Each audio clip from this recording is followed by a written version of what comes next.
that. Moving to our final point of this week's five things, we're jumping back into the commercial real estate market. It's not looking like it's getting any better. Point number five, thing number five, Gary, the problems in commercial real estate are getting worse.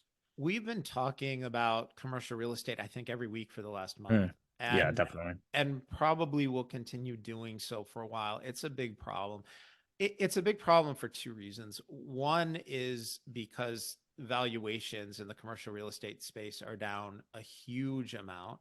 Valuations in the housing market are continue to be stratospheric to the point where it's very difficult for young couples in particular, young people in particular, to buy houses. So this is a big part of our economy. But the reason commercial real estate is a big deal is because it's highly leveraged. These assets have large amounts of debt associated with them. So at some level, the equity can be wiped out and banks can end up having the keys tossed back to them and being told, yeah, we can't pay the mortgage anymore. Congratulations, you now own distressed real estate, which if you're a bank is the last thing you want to do because they're leveraged.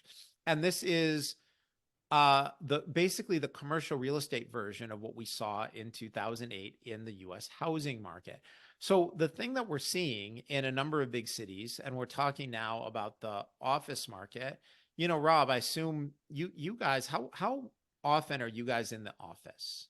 Or do you have a lot of people? You have people working from all over the world, don't you? Yeah, we're remote. I may be a little bit of a creature of habit, right? I'm in daily, but I can tell you most often than not, not everyone that is in this office is here daily. But I'd say yeah, 50% maybe. Yeah, I work from all over the world. You and I have filmed versions of the five things from Nicaragua, from Thailand, from the Philippines. So I work from everywhere. When I have, new people, when I have interns come on, they say, Mhm. can I come into the office? No. Do I have to come into the office? There's no office. We're not doing this. And so there are enough people like you and me who are saying, I don't care where you are, just get the work done. Right.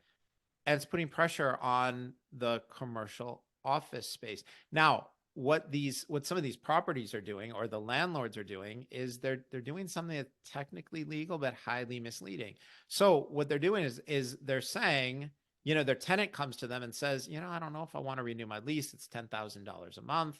And the market is really weak, and maybe I don't want to renew, or if I do, maybe I'll only renew. Maybe I'd give you 6 or 7 or 8,000 a month, but not 10,000 a month. And what happens is the landlord says, wait a minute, no, I can't have the rent that I show, the headline rent, go down because that'll make the banks think that I'm running a distressed property.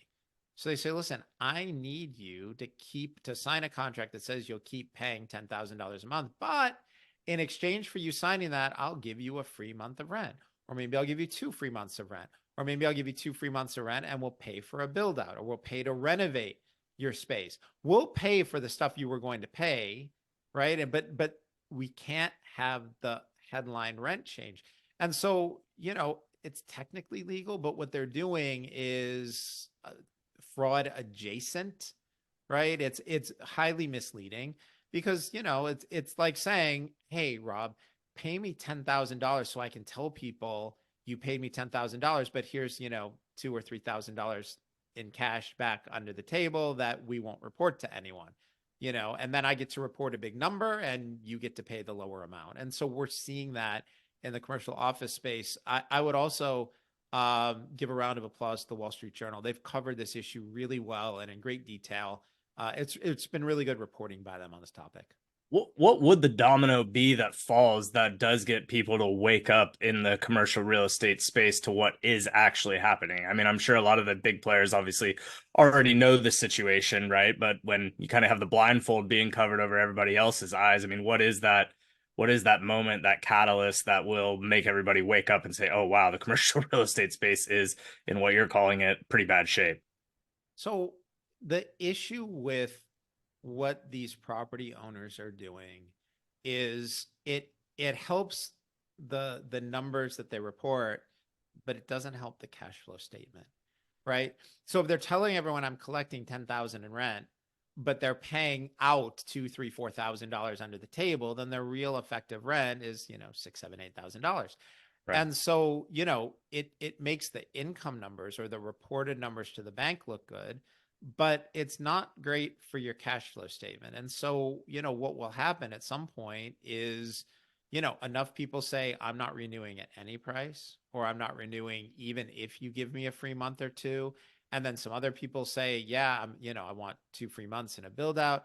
And at some point, the business is just no longer profitable. And when that happens, the landlords can just say to the bank, yeah, I'm not paying the mortgage anymore. Right. And hand the keys back. And that is something that happens. And it's something that people forget at times. Um, you don't have to pay your mortgage, but you won't own the property. And there are people who make the decision. They say, you know what, this property is worth less than the mortgage. It's no longer my problem. It's going to be the bank's problem. Now, is that an ethical thing to do? No, but it is 100% legal. The contract you sign doesn't say you have to pay. The contract you sign says if you don't pay, then we'll take possession of the building. Well, if you have a building with $100 million mortgage, and you think the property is worth $60 million, right? And you have cash flow that will support $60 million, you might just hand the keys back to the bank and say, it's yours. You own it. I'm going to walk away. And then when that happens, you end up with a giant real estate crisis. And as a reminder, it's not just the real estate property owners that are leveraged, it's the banks. And you end up with bank stress, bank problems, depending on how bad it is, a banking crisis. I'm not saying, we're going to have a banking crisis this year, but I've heard credible stories that the people in Washington, D.C. are already preparing another commercial property bailout, another bank bailout. They bail out the banks on the commercial property stuff. If that were to happen, I would expect, I hope this doesn't happen, but I would expect some level of domestic unrest. People would be justifiably angry at the government bailing out the banks again, bailing out the property owners again. People were angry in 2008. I think if it happens again, just a decade and a half later, I'd be angry about it. Wouldn't you be angry if the government were handing more money to these corporations and saying, you don't have to worry about risk control. You don't have to pay the price. The American taxpayer will do it. I'd be angry if that happens. And I suspect that a lot of other Americans will be angry as well.